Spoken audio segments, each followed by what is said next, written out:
Olá, irmãos, graça e paz da parte do nosso Senhor Jesus Cristo. Hoje, em mais uma devocional, estaremos meditando na carta de Paulo aos Romanos, capítulo 6, versos de 1 a 2, onde o tema será livres do pecado pela graça de Deus. Diz assim o texto de Romanos 6, versos 1 e 2.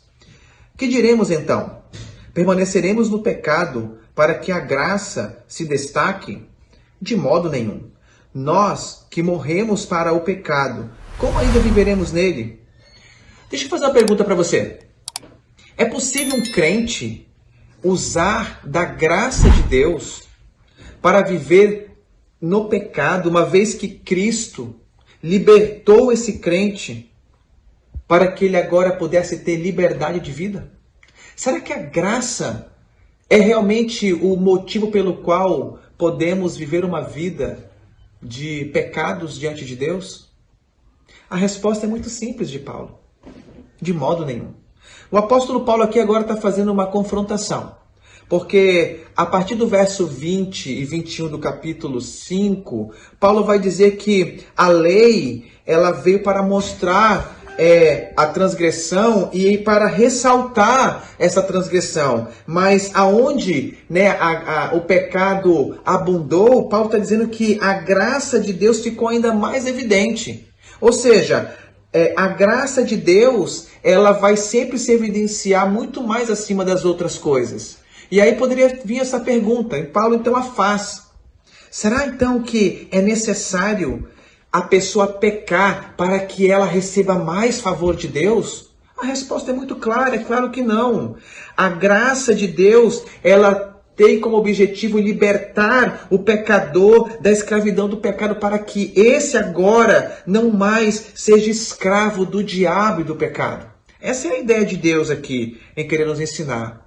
O que Paulo está querendo nos ensinar, irmãos, é que a graça de Deus é o elemento gravitacional para a criação de todas as coisas que existem hoje, para toda a criação inanimada, e essa graça também, ela é o elemento gravitacional para a salvação do homem. Porque agora, este homem, não mais espiritualmente morto, ele passará a viver para a glória de Deus, debaixo dessa graça que o salvou e que o libertou. Ou seja, é necessário então viver uma vida de pecado para que a pessoa tenha a graça de Deus sobre a sua vida mais evidente? É claro que não. E Paulo vai dizer de modo nenhum. Nós que morremos para o pecado, como ainda viveremos nele? Como é possível um crente que diz que foi regenerado, que foi justificado pela fé, que agora fez as pazes com Deus, agora voltou a ser amigo de Deus, pode ainda viver debaixo da escravidão do pecado? Irmãos, é muito simples aqui. A graça de Deus é o eixo central, é o tronco pelo qual tudo gira em torno. E essa é a ideia aqui. Um crente, segundo Paulo, ele foi liberto pela graça de Deus em Cristo para uma vida de santificação.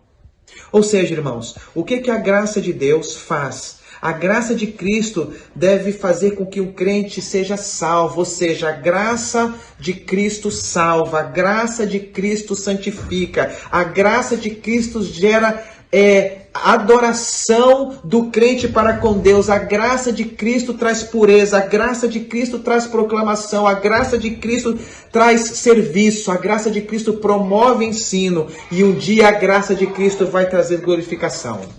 Em resumo, irmãos, a graça não nos dá a alforria para que você possa legalmente viver debaixo do pecado, mas a graça legalmente de Cristo nos faz morrer para uma vida de pecado. É só la gratia, é somente a graça de Deus. A graça de Cristo, ela nos libertou. A graça de Cristo nos libertou, ou seja, nós agora libertos do poder do pecado do diabo, temos plena convicção de que debaixo desse favor iremos glorificá-lo, não mais como uma vida de pecado, mas como uma vida de santificação, de serviço e de proclamação. A graça de Deus dá motivo para nós pecarmos, mas ela nos libertou para vivermos agora como escravos de Cristo. Que Deus abençoe a sua vida.